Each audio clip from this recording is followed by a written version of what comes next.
This is Sarah from California. Sarah, please join us and share your question with Eckhart. Hello, Mr. Eckhart Tolle. Hello, Sarah. Hello. My question for you today is, how do I, as an awakening soul, keep faith in manifesting global and personal love, peace, and harmony at this time when there's so much chaos, corruption, fear, and a lot of hate, actually, and anger among the global population and among those close to me? In other words, how do I not fall into the darkness of fear and separation from my source, from my essence, and from separating from others, and remembering that, as you say, it is not personal, it is not who they are. How do I use conscious manifestation to achieve that? Thank you. Thank you. Thank you very much. Thank you. To use the term manifestation in a wider sense, one could say that you manifest the way in which you experience what you might call reality or your life. You could call it your life, you could call it reality. How do you experience it? And to what extent are you dependent upon external conditions as far as your state of consciousness is concerned? How much freedom do you have? Can you live peacefully in a world that is, to a large extent, not peaceful? And if that is possible, how do you do that? How do you not get drawn into the conflict and anger, egoic dysfunction of the world, egoic, both individually egoic and collectively egoic?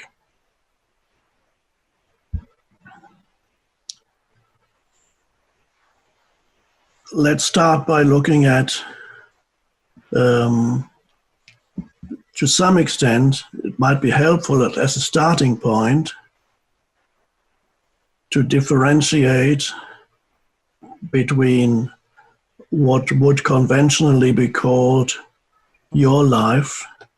This is whatever in your daily experience of people that you interact with, whatever you do in this world, work situation, family situations, meeting people here and there, going from here to all your private sphere. There's that. So you meet all kinds of people, some familiar people, some people that you meet briefly, have interactions with in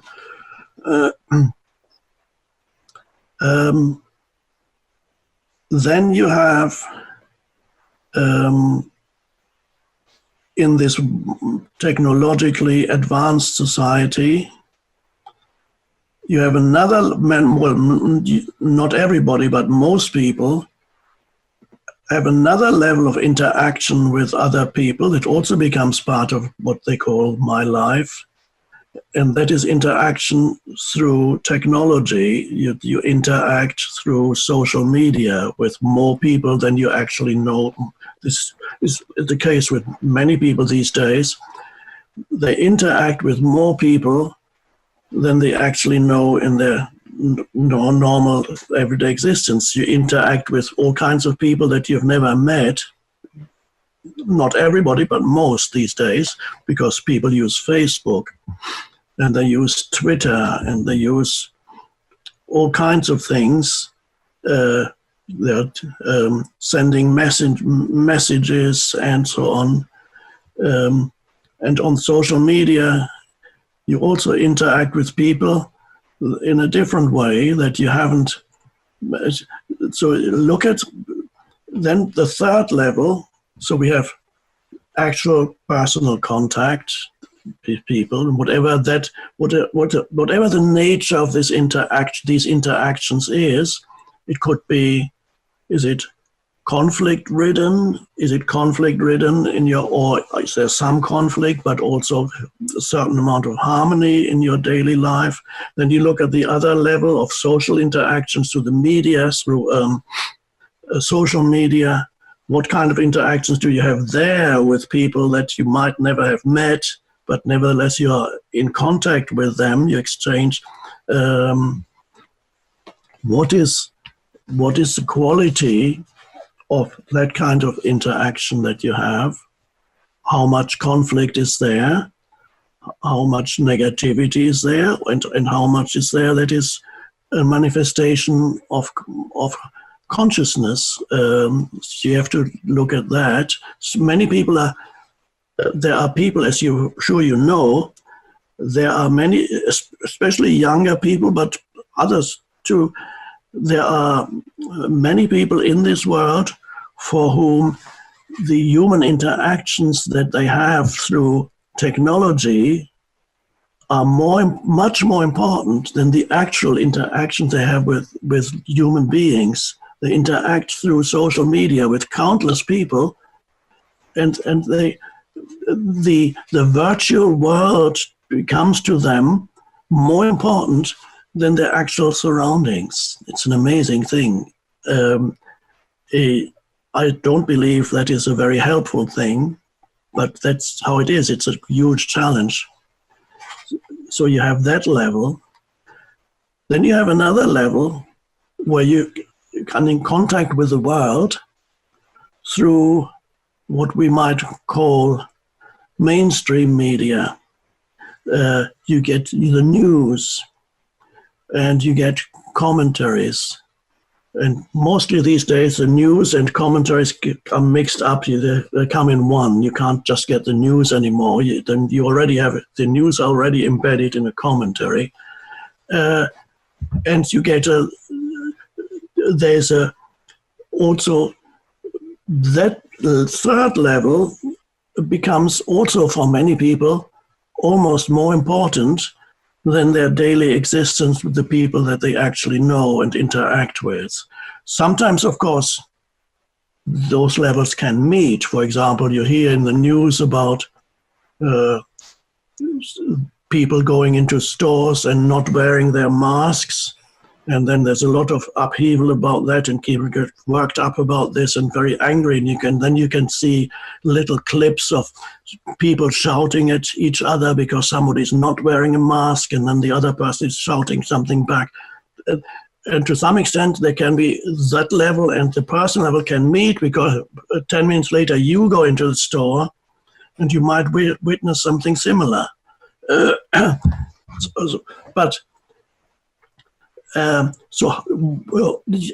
Your experience of reality or your world consists of these levels. So you have to look at these. For a moment, I think I can try to perceive those three levels.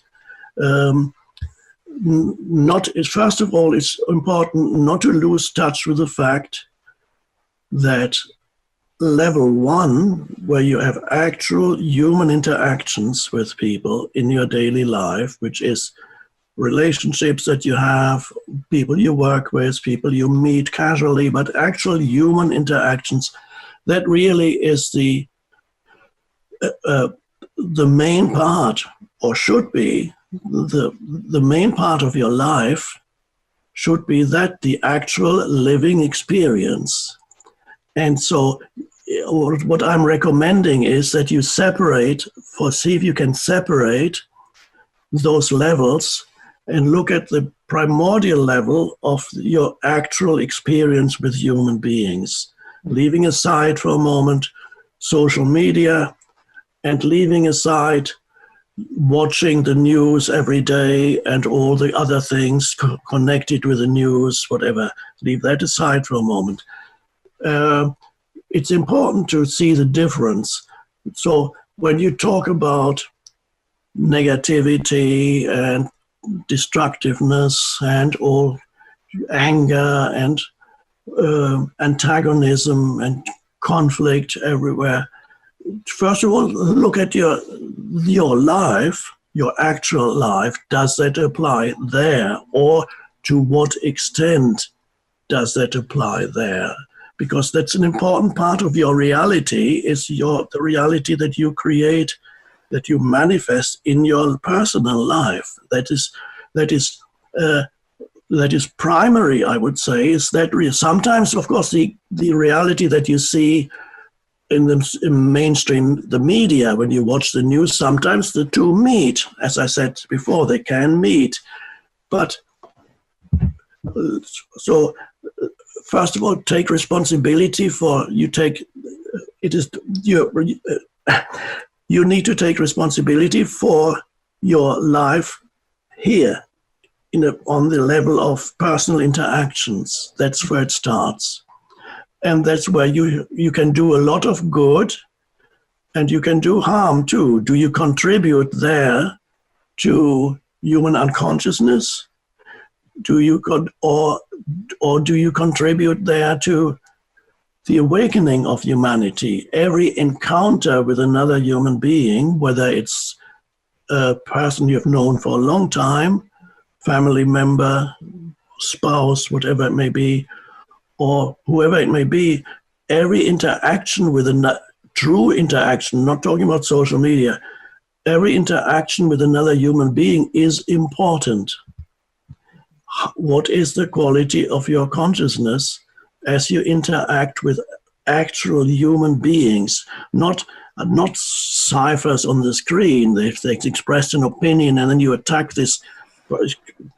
But actual human beings, what's the quality of your life on that level? What is most likely happening right now, we need to be aware of that. It is true that there is an increase in the collective at the present time of what we might call dysfunction or disorder or even chaos, disruption. We are entering, or we have already entered collectively, a time period of collective disorder or disruption or chaos. There are time periods that they fluctuate. It's always there. It's true that the media actually is part of it. They don't just report it. They amplify the disruption and the chaos, unfortunately. I'm not blaming anybody there. Some people say there's all some evil plan behind it all. Maybe there is, who knows, some conspiracy theories, maybe 1 out of 10 conspiracy theories that actually be true, but we don't even need to go there. The fact is that the mainstream media is part of the disorder that is increasing disorder in this world.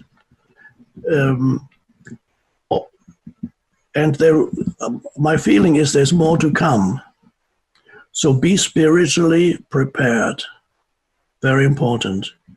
Be spiritually prepared so that you do not become part of the disorder that's happening, and increasingly, I believe, going to happen even more in this world.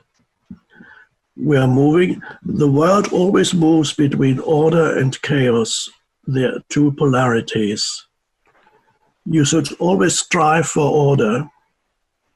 That's important in your life, in the world, but realize the world, for its evolutionary progress, also needs chaos, periods of chaos and disorder. And out of chaos and disorder, a new order develops. And so there's a gradual evolution of consciousness. When there is disorder, there is a regressive movement, and which means most people become relatively more unconscious. And in the present time, anybody who is not awakening, even to some extent spiritually, will be drawn into deeper unconsciousness because they become part of the collective movement towards disorder or chaos when structures dissolve. And that is a challenge for humans. Now, especially for you, everybody I'm talking to, and many others, of course, it is your challenge to stay conscious while this is happening, so that you do not become contaminated by the collective negativity and unconsciousness. It doesn't mean that you necessarily need to completely withdraw from the world. You can still attempt, to the best of your abilities, to create a better world. If you have whatever your sphere of influence may be, see if you can bring in more consciousness into whatever you do, whoever you're in contact with. Be a bringer of consciousness. You bring consciousness into an unconscious world without creating some mental conceptual image. I am the bringer of consciousness, then you're lost in ego again. So, but be prepared for increasing challenges in the collective. Do not be drawn into reactivity, and do not be hypnotized by these events when you watch what's happening in the media and so on. Stay present. What you're watching is an evolutionary story. Humanity is displaying, probably entering a regressive period, as they sometimes happen before there's a further awakening of consciousness.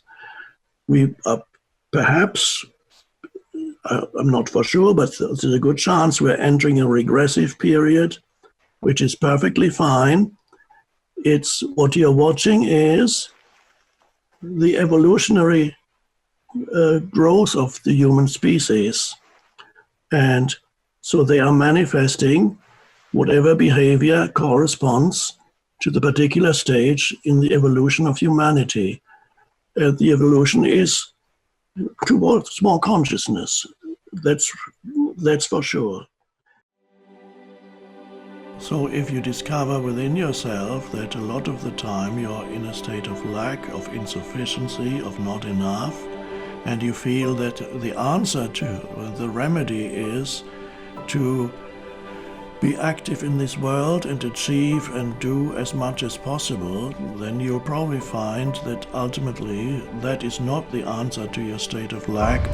In order to transcend, to go beyond your state of lack, of neediness, of not enough, spiritual practice and spiritual realization is necessary. Focus on the realization of being. It's only there that you can go beyond that state of lack, which is ego.